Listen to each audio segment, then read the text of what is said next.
अगर आप बहुत ही कम कंटेंट बोलोगे, एक वर्ड बोला, सिर्फ 2 वर्ड बोला और आपको लग रहा है कि एग्ज़ाम में मार्क्स आ जाएँगे, एक्स्ट्रा वर्ड्स आपने ऐड कर दिए, it is important for me, the job would suit someone, 4 words. Speaking के अंदर बड़े ईज़िली मैंने 80 आउट ऑफ 80, 90 में से 80 प्लस स्कोर किया हुआ है। ओवरऑल परसेंटेज 87% करेक्ट गया है, सिर्फ 5 to 7 वर्ड्स बोलने पे 87% correctness. Welcome back guys, Sunil here from English forever PT. देखो, स्पीकिंग के अंदर 65 मार्क्स लेना बहुत ज़्यादा इजी होता है, बट स्टूडेंट्स को कॉन्सेप्ट ही समझ में नहीं आता। 65 लाने के लिए उनको करना क्या पड़ेगा? उन्हें लगता है कि स्पीकिंग के अंदर मार्क्स तो आना इम्पॉसिबल है, बट एक्चुअल में ऐसा कुछ भी नहीं होता। रिपीट सेंटेंस एक ऐसा मॉड्यूल है जो बहुत ही ज़्यादा ईजी होता है, और बहुत सारे स्टूडेंट रिपीट सेंटेंस के अंदर बहुत सारी मिस्टेक्स करके आते हैं। उन्हें लगता है कि वो एग्जाम के अंदर अच्छा परफॉर्म करके आए हैं, बट बिलीव मी, अगर स्टूडेंट्स के स्पीकिंग के अंदर मार्क्स डिडक्ट होते हैं तो वो बहुत हद तक रिपीट सेंटेंस की वजह से होते हैं। रीड अलाउड में भी प्रॉब्लम्स होती हैं, लेकिन जो मैं रिजल्ट्स एनालाइज करता हूँ कि एवरेज स्टूडेंट जो 60 मार्क्स लेके आता है, 55 to 60, वो बड़े इजीली 70 तक मार्क्स ले सकता है अगर वो रिपीट सेंटेंस को ठीक कर ले अपना। और रिपीट सेंटेंस में उसे कुछ लंबा चौड़ा प्रोसीजर करने की जरूरत नहीं है, 2-3 चीजें हैं जो ध्यान रख ले और वो बहुत ईजी है। पूरा सेंटेंस आपको मेमोराइज करने की जरूरत नहीं होती है। यही सारी चीजें मैं आपको इस वीडियो के अंदर बताऊंगा। जितने भी कॉन्सेप्ट, जो भी चीज़ मैं एक्सप्लेन करने वाला हूँ, ये ऑलरेडी मैंने बहुत सारे ऑफिशियल मॉक टेस्ट लगा के टेस्ट की हुई है, रियल एग्जाम्स के अंदर टेस्ट की हुई है स्टूडेंट्स ने। और बहुत सारे स्टूडेंट्स हैं जिन्होंने 70 से ऊपर अचीव किया हुआ है, और वो एवरेज स्टूडेंट हैं, कोई इतने ज़्यादा पढ़ने वाले स्टूडेंट्स नहीं है। एवरेज स्टूडेंट होने के बाद भी they are able to score above 70-75 using this simple method.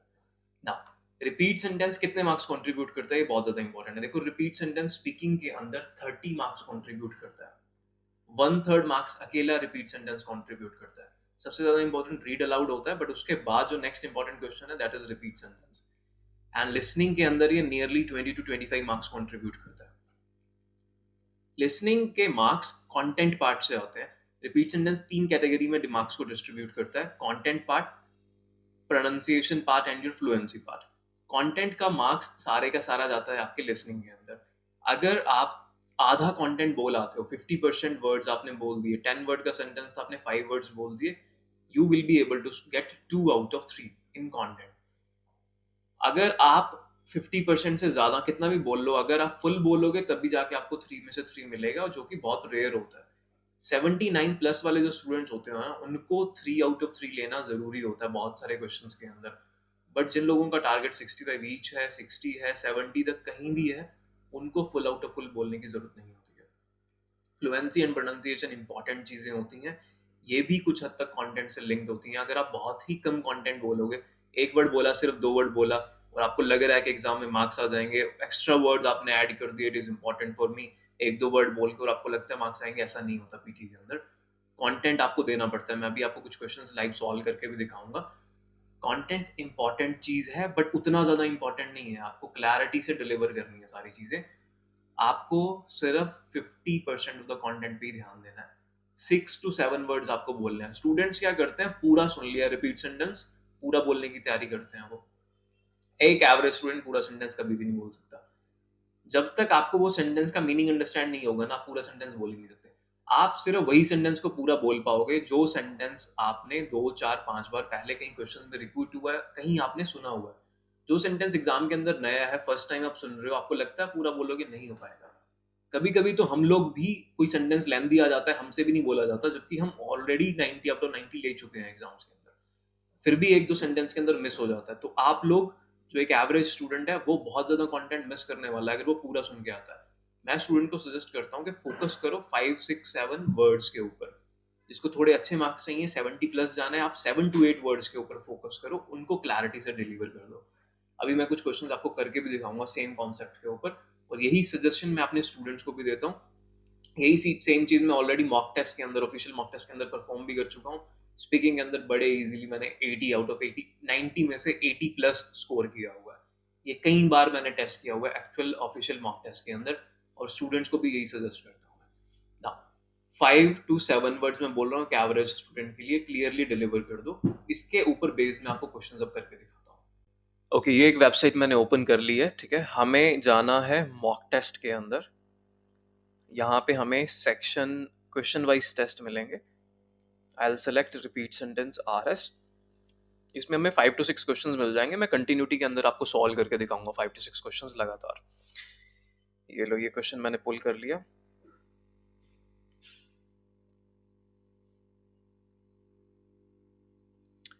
Okay, अभी ये स्टार्ट हो जाएगा।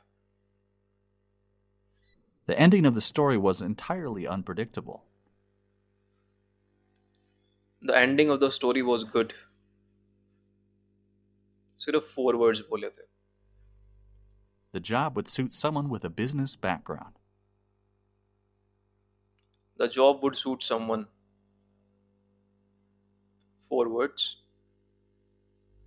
The hotel has 100 bedrooms, all with private bathrooms. The hotel has 100 bedrooms। 5 words। The importance of law is present in an array of industries. The importance of law is present. 5 words। Please read through our online guides and sign up for one of our learning workshops. Sign up for one of our learning workshops।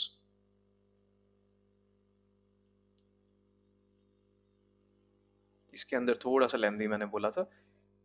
Questions बहुत easy आ रखे थे इस वाले test के अंदर। मैं एक test और पुल करता हूँ। मॉक टेस्ट में गए, जब तक ये चेक होगा 5 क्वेश्चंस और अटेम्प्ट करते हैं, फिर दोनों को कंपेयर करके देखेंगे। 5A लगा लेते हैं। रीस्टार्ट किया।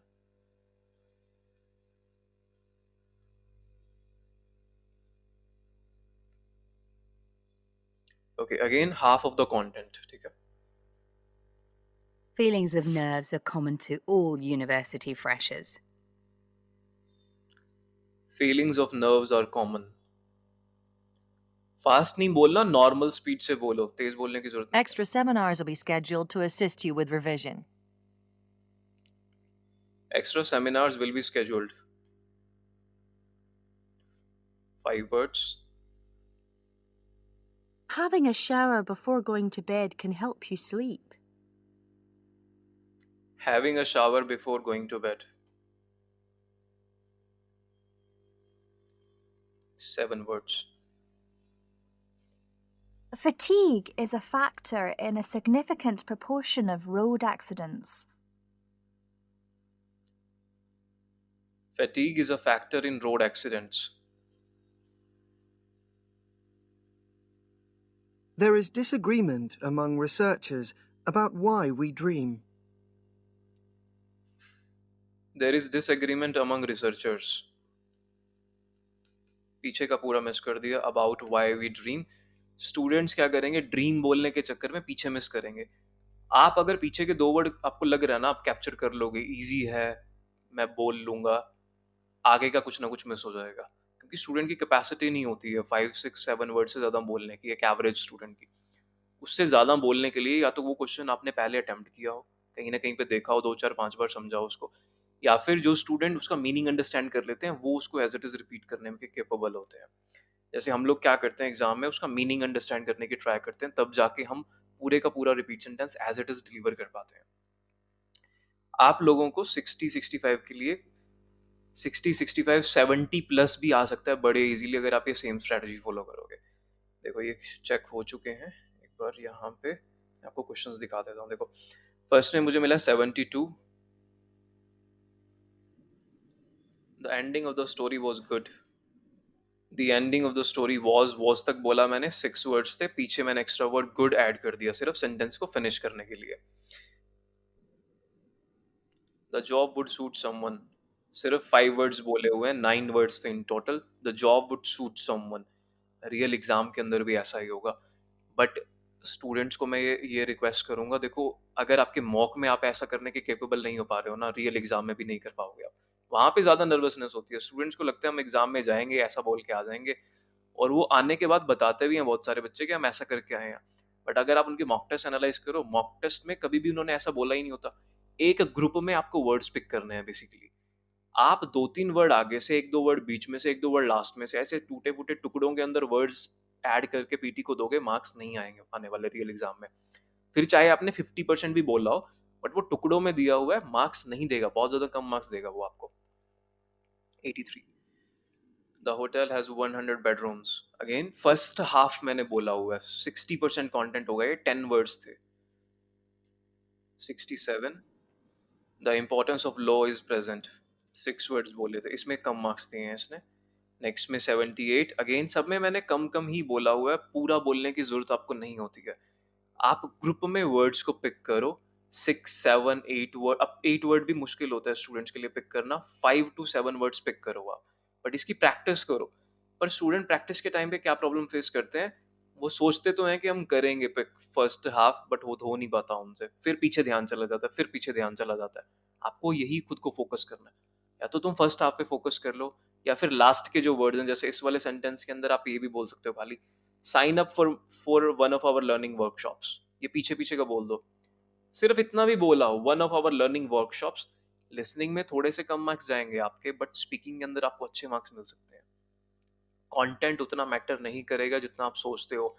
लिसनिंग के मार्क्स आपके फिलअप और डिक्टेशन से बनते हैं, रिपीट सेंटेंस उतना ज़्यादा कंट्रीब्यूट नहीं करेगा आपके लिसनिंग के मार्क्स में, बिकॉज फुल मार्क्स लेने के लिए लिसनिंग के अंदर रिपीट सेंटेंस के बेसिस पे आपको कंटेंट पूरे का पूरा डिलीवर करना पड़ेगा, और ये इम्पॉसिबल होता है एवरेज स्टूडेंट के लिए कि वो कंटेंट पूरा डिलीवर कर दे। तो तुम सिर्फ आधे कंटेंट बनाओ, 3 में से 2 मार्क्स तुम्हें मिल जाएंगे, मतलब 20 अगर मार्क्स जा रहे हैं रिपीट सेंटेंस में से, आपको बड़े इजीली 12-13 मार्क्स मिल सकते हैं, जो कि बिल्कुल भी बुरे नहीं है।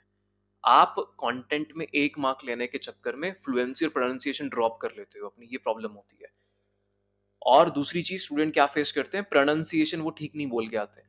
रिपीट सेंटेंस में तुम गलत प्रोनाउंसिएशन अफोर्ड नहीं कर सकते हो, एक वर्ड की प्रोनाउंसिएशन गलत कर दी, मार्क्स लूज होंगे, मार्क्स मिलेगा तो नहीं, लूज जरूर होंगे आपके।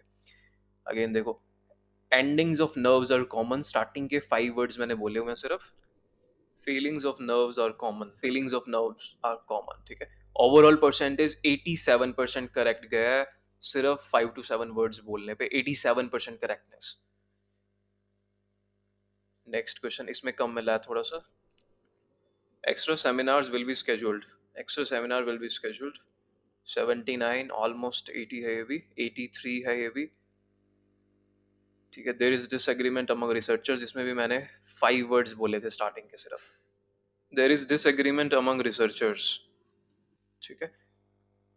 85% ओवरऑल स्टूडेंट्स के बिलीव मी नहीं जाते हैं, 30 मार्क्स का है ये, 87% करेक्टनेस है, मतलब आपको 30 में से 25 प्लस मार्क्स मिलने वाले हैं।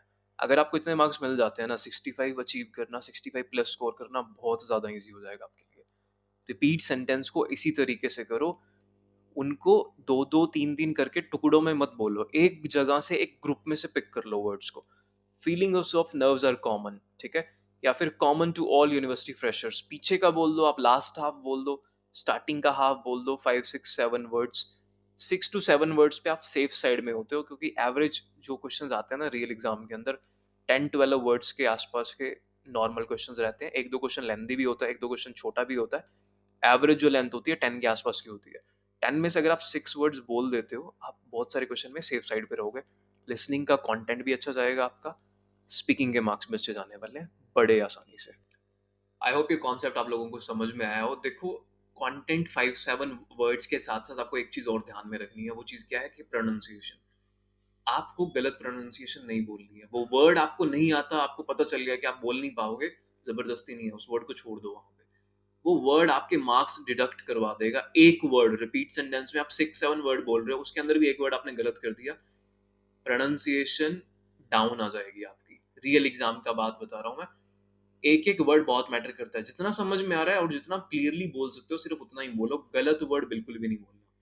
और हमेशा खुद को असेस करवा के ही रियल एग्जाम में जाओ। आप जिस भी टीचर से पढ़ रहे हो, खुद को असेस कराओ अपने टीचर से, उनको बताओ, उनसे पूछो क्या मेरे रिपीट सेंटेंस ठीक है। खुद सेल्फ जज कई बार स्टूडेंट नहीं कर पाते हैं, उनको लगता है कि वो ठीक कर रहे हैं, जैसा मैंने किया। बहुत सारे स्टूडेंट को हो सकता है लगे कि वो भी वैसा ही कर रहे हैं, 5-6-7 वर्ड्स अच्छे से पिक कर रहे हैं, बट एक्चुअल में ऐसा नहीं होता है। स्टूडेंट्स को अपनी कमी का पता नहीं चलता, एक टीचर आसानी से बता देता है। तो जरूर एग्जाम में जाने से पहले खुद को सेल्फ एनालिसिस कराओ, प्रोनाउंसिएशन का खास ध्यान रखो। और जो स्टूडेंट का टारगेट 65 ईच का है ना, आसानी से सिंपली सिर्फ ये फॉलो कर लो। मैं हर एक स्टूडेंट को जो 65 ईच का टारगेट होता है, मैं उनको यही सजेस्ट करता हूँ कि तुम्हें पूरा बोलने की जरूरत नहीं है, 60% कंटेंट पे ध्यान दो। फर्स्ट हाफ पे, मिडल हाफ पे, मिडल वाले पार्ट पे या फिर लास्ट हाफ पे, ऐसे करके ध्यान दे लो 6-7 वर्ड्स के ऊपर, स्पीकिंग बड़े अच्छे से निकल जाएगी। ये सारी चीजें रियल एग्जाम्स में, ऑफिशियल मॉक टेस्ट में टेस्ट की हुई है, मैं तब आप लोगों को बता रहा हूँ। Now this was all about the repeat sentence video. देखो, अगर आप कोई भी प्रॉब्लम फेस कर रहे हो रिपीट सेंटेंस से रिलेटेड, स्पीकिंग से रिलेटेड, प्रोनाउंसिएशन आपकी ठीक नहीं हो रही है, पीटी रीडिंग आपकी बन नहीं पा रही है, आप हमारी ऑनलाइन क्लासेस ज्वाइन कर सकते हो। कॉन्टैक्ट नंबर आपको नीचे डिस्प्ले हो रहा होगा, आप व्हाट्सएप पे कॉल या मैसेज करके हमसे कॉन्टैक्ट कर सकते हो। Alright guys, I hope you like the video. Thank you so much. I'll see you in the next video.